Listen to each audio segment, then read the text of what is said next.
Bom dia, bom dia, bom dia. Sejam todos bem-vindos, sejam todas bem-vindas para mais um vídeo falando de Deus, da palavra de Deus, de riqueza, sabedoria e vida plena, de todas as coisas boas e maravilhosas que Deus fez para mim e também para você.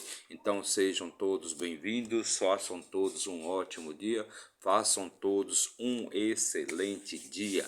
Hoje é domingo, dia 23 de junho e o ano é 2024. Então façam todos um excelente dia. Pense nisso. Onde existe sabedoria, existe também riqueza, e onde existe riqueza, também existe sabedoria. Você não pode ter riqueza se você não tem sabedoria, não adianta. Você pode até tentar, mas você vai ficar sempre ganhando e perdendo. Por quê? Porque você não tem sabedoria, e a sabedoria ela é irmã gêmea da riqueza, ela é irmã inseparável da riqueza. A riqueza também é irmã inseparável da sabedoria. Então só existe riqueza onde existe sabedoria. Não tem como você ter riqueza sem ter sabedoria, pois você vai ganhar e depois você vai perder. É assim que funciona. É uma lei, é uma regra da natureza. Então buscai primeiro a sabedoria e tudo mais lhe será acrescentado. Perfeito? Então, com estas palavras, vamos fazer vamos fazer o nosso vídeo. Com estas palavras, vamos iniciar o nosso vídeo de hoje. E hoje vamos fazer a leitura, vamos ler e também comentar o capítulo 3 do livro de Juízes. Olha só, já chegamos no livro de Juízes. E o livro de Juízes é um livro muito emblemático. Por quê? Porque é uma era ali do povo de Israel, uma época do povo de Israel, onde eles não tinham um rei, não tinham um líder, não tinham um grande líder ali, um grande governante para que eles pudessem seguir. E você sabe que o povo, né, quando eles não têm governantes, quando eles ficam sem governo, sem líder, né, então o povo passa a viver aos seus próprios olhos, a fazer o que lhe é bom aos seus próprios olhos. Então é uma anarquia total, é uma anarquia total, é você viver na era da barbárie, onde cada um vai fazer o que bem entende, entendeu? Então ele não respeita o direito, o povo não respeita o direito dos outros. Então, quando um povo não tem líder, então volta aquele povo à era da barbárie, porque o povo, a massa, né, ela sempre precisa ser liderada por alguém, ela sempre precisa ter um caminho, né? Então, como o povo de Israel ali, depois que eles passaram pela liderança de Moisés e também de Josué, então Josué não preparou nenhum sucessor ali na liderança do povo de Israel. Então o povo de Israel ele ficou ali sem líder e cada um passou a fazer o que bem entendia e não respeitavam nada, não respeitavam ninguém, não seguiam as doutrinas, não seguiam os caminhos de Deus, não seguiam a Deus. Então cada um passou a fazer o que bem entendia. Então uma época ali bem emblemática, onde o povo de Israel foi conquistado diversas vezes, eles foram derrotados nas batalhas e foram conquistados e escravizados diversas vezes pelos outros povos. Então é disso que trata exatamente o livro de Juízes, e é o que nós começamos a fazer a leitura. Já fizemos a leitura do capítulo 1, do capítulo 2 e hoje chegamos finalmente ao capítulo 3. Mas antes vamos fazer a nossa leitura de hoje do capítulo 3, mas antes já deixa aí seu like, comente, compartilhe, se inscreva aqui no nosso canal para dar aquela fortalecida no nosso trabalho, para que a gente possa levar a palavra de Deus para mais e mais pessoas, sempre uma palavra de motivação, de alegria, de sabedoria, de riqueza, de vida plena e paz espiritual. E se a gente conseguir ajudar pelo menos uma pessoa nesse mundão de meu Deus, né, nosso trabalho já vai ter valido a pena. Então se inscreva aí no nosso canal, mas se isso for muito para você, então deixe apenas seu like, aquele sinalzinho de gostei, a mãozinha ali do positivo, ok? Então vamos começar a nossa leitura de hoje, perfeito? E para isso vamos pegar aqui o nosso manual de instruções para a vida, nosso livro da vida, nossa Bíblia Sagrada, a palavra do Deus vivo. Eu costumo dizer sempre que a Bíblia é um manual de instruções que você precisa ler para que você possa obter conhecimento dos seus poderes, do que você pode fazer, do que você deve fazer, do quanto você é poderoso e quais são as funções que você tem na sua vida. Então aqui você vai achar resposta para todas as questões, para todas as perguntas pertinentes à sua vida, perfeito? Então vamos abrir aqui no livro de Juízes, no capítulo 3. E no capítulo 3, versículo 1 diz assim: Ora, estas são as nações que o Senhor deixou por elas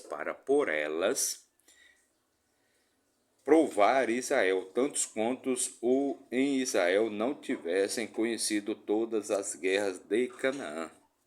Então, eram novas gerações, Moisés já faleceu, Josué também já faleceu, e todos aqueles anciões que conheciam os milagres de Deus, as benfeitorias de Deus, o que Deus fez ali por Israel, todos eles já haviam falecido, e aquelas novas gerações não conheciam os poderes, não conheciam a Deus, nem os poderes, nem os milagres que Deus fez ali pelo povo de Israel. Versículo 2: Somente para que as gerações dos filhos de Israel pudessem saber e ensiná-los a guerra, pelo menos aos que antes nada sabiam. Versículo 3: A saber, 5 senhores dos filisteus, e todos os cananeus, e os silodônios, e os heveus, que habitavam no monte Líbano, desde o monte Baal-Hermon até a entrada de Ramate. Então foi interessante notar no livro de Josué, que quando as tribos ali de Josué conquistavam as cidades, eles não destruíam e não matavam todos os habitantes. Então muitos prevaleciam, continuavam vivos e passaram a conviver ali com o povo de Israel. Então essas novas gerações, elas começaram a se misturar ali com aqueles povos, e como eles não tinham ali um governante, ou seja, um líder, né, um sucessor ali para Josué, então aquelas novas gerações, eles começaram a seguir os outros deuses e os costumes daqueles outros povos, e começaram a viver novamente na era da barbárie. Então, e todos aqueles povos ali, os cananeus, os heveus, os moabitas, né, então eles prevaleceram ali, eles prevaleceram e continuaram vivendo entre o povo de Israel.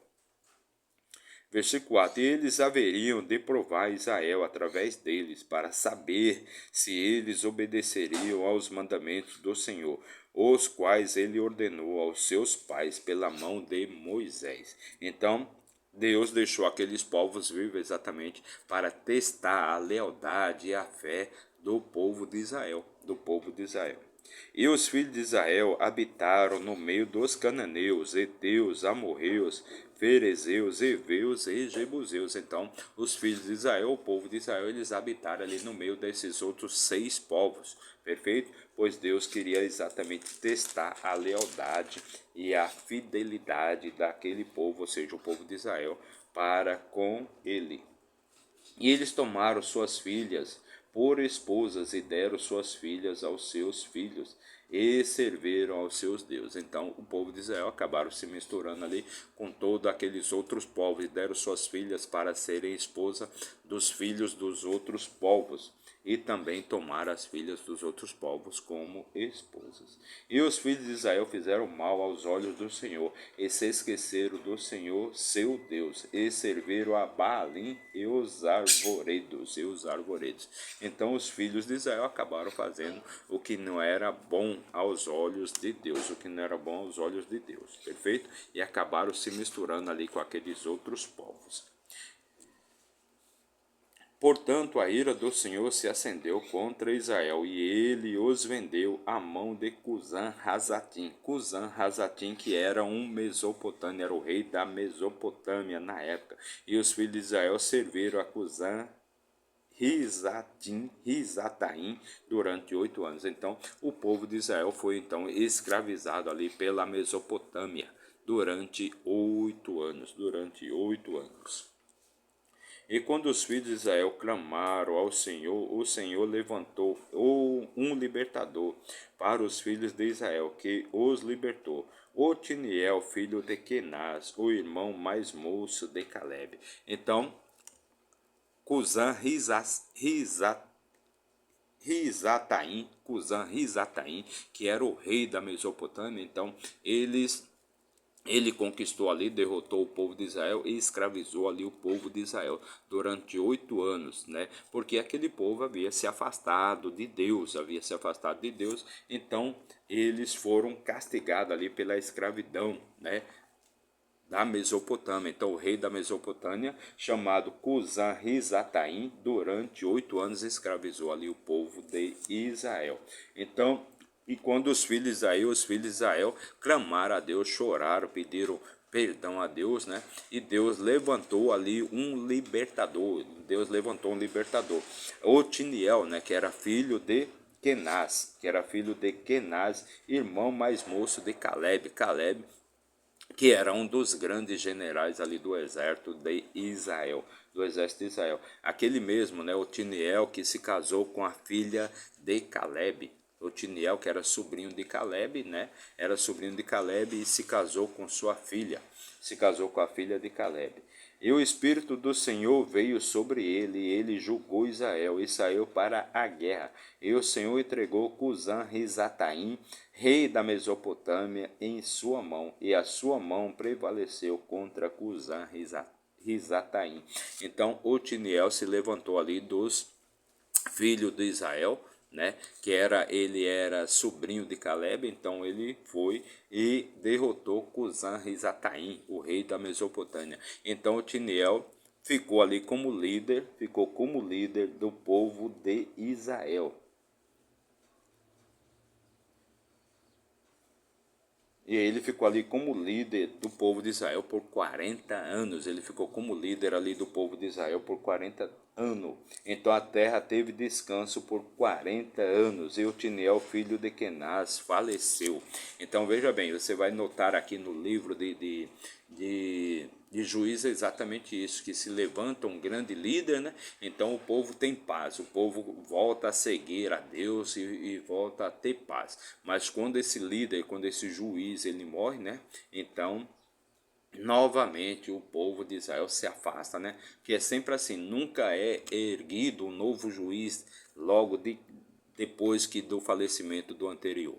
Então demora, então o povo de Israel se afasta ali, né? Pois ele não tem um líder, então eles passam a fazer o que eles bem entendem, eles não seguem os mandamentos nem as diretrizes de Deus, as leis de Deus, eles se afastam de Deus, então eles são conquistados, são derrotados, são escravizados. Então aí que volta a ter um novo líder para libertar este povo da escravidão e governar esse povo por um período. Então Otiniel, o filho de Kenaz, irmão mais moço de Caleb, ou seja, o sobrinho de Caleb, é quem vai lá e liberta o povo de Israel da escravidão da Mesopotâmia.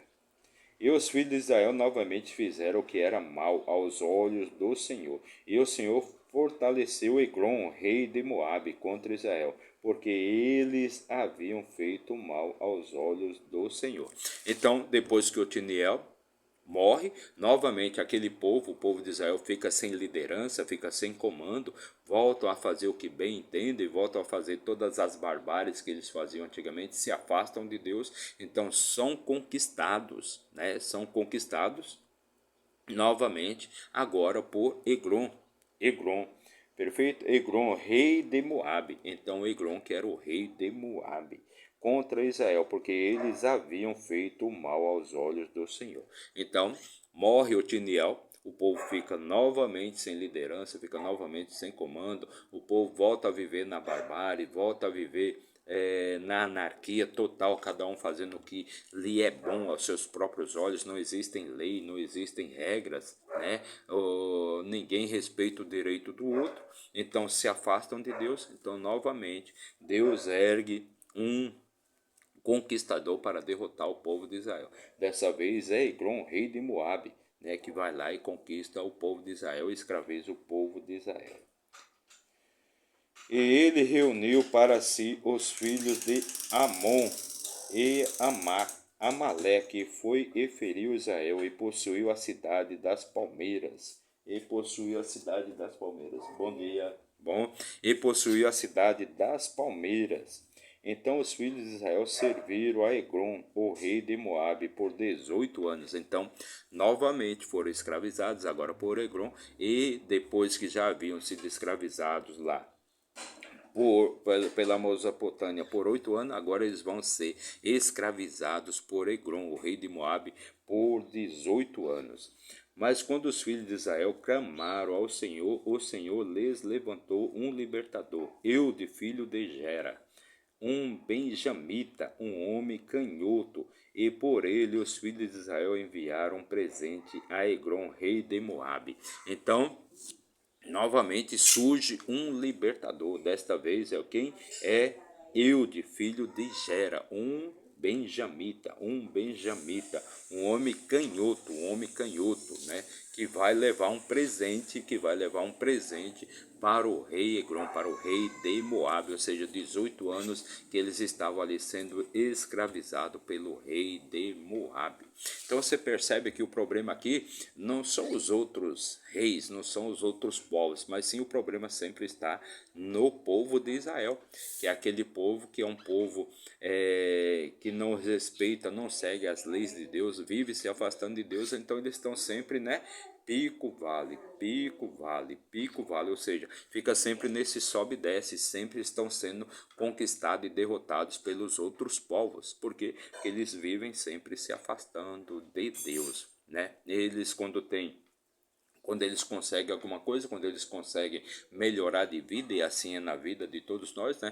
Quando nós conseguimos melhorar um pouquinho de vida, o que que nós fazemos? Logo de cara, já achamos que somos todos poderosos, que nós conseguimos tudo, fazemos tudo sozinho, que não precisamos de Deus para nada, e é por isso nos afastamos de Deus. E aí é onde que vem a derrota, e você acaba sendo derrotado porque você se afastou de Deus, você perdeu a proteção divina, perfeito?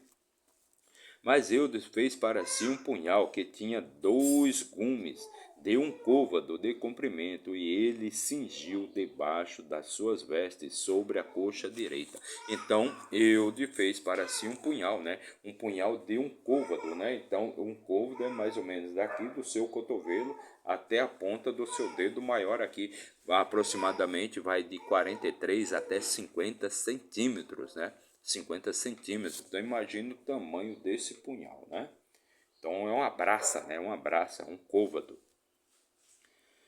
E ele trouxe o presente para Egrom, rei de Moabe, e Egrom era um homem muito gordo. Então ele levou aquele presente, né, escondido, claro, né, para Egrom, o rei de Moabe. E Egrom era um homem muito gordo. E quando ele terminou de oferecer o presente, ele despediu as pessoas que carregavam o presente. Então ele ofereceu e foi entregar o presente ali para o rei de Moabe, para Egrom, rei de Moabe. Então ele dispensou aquelas pessoas que carregavam ali o presente.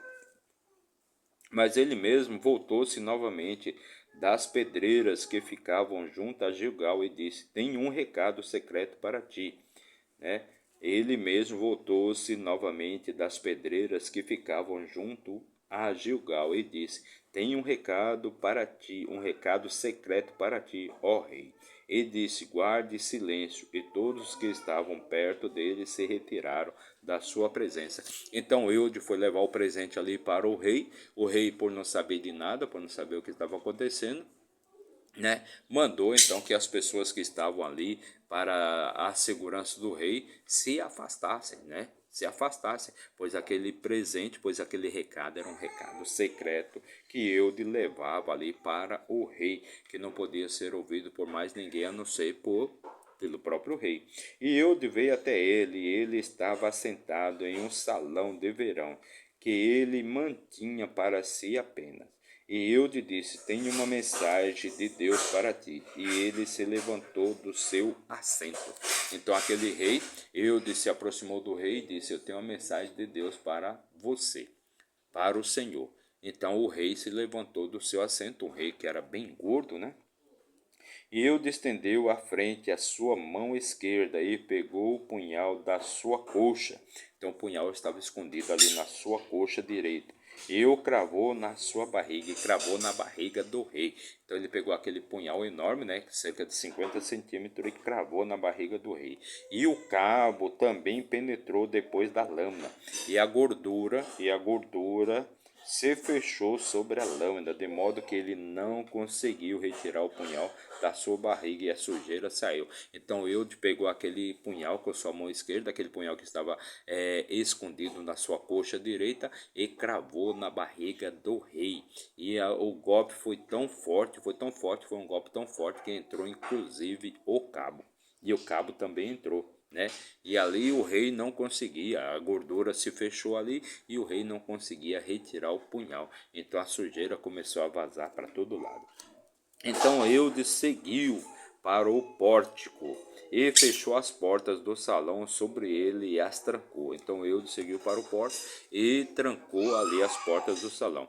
Quando ele saiu, seus servos chegaram, e quando viram, eis que as portas do salão estavam trancadas. E disseram: certamente ele cobre os seus pés na sua câmara. Certamente ele cobre os seus pés na sua câmara. Versículo 25. E eles esperaram até ficarem envergonhados. Eis que ele não abria as portas do salão. Por isso pegaram uma chave e as abriram. Eis que o seu senhor estava caído morto na terra. Então o senhor estava caído morto ali na terra. E Eude escapou enquanto eles esperavam, e passou além das pedreiras, e escapou para Seirá. Versículo 27. E sucedeu que quando chegou, ele soprou uma trombeta no monte de Efraim. E os filhos de Israel desceram, e com ele do monte, e ele diante deles. Então, Eude escapou, ele fugiu para as pedreiras, né? E lá ele tocou a trombeta e pediu para que os filhos de Israel o acompanhassem. Então ali se erguiu um novo líder, um novo juiz ali do povo de Israel. Então todo o povo de Israel se reuniu com Eude, né? E ele lhes disse: sigam-me, pois o Senhor entregou os vossos inimigos, os moabitas, na vossa mão. Então depois que ele tinha matado o rei ali de Moabe, então ele proclamou, ele chamou, convocou todo o povo de Israel para que eles afugentassem, para que eles lutassem e derrotassem todos os moabitas.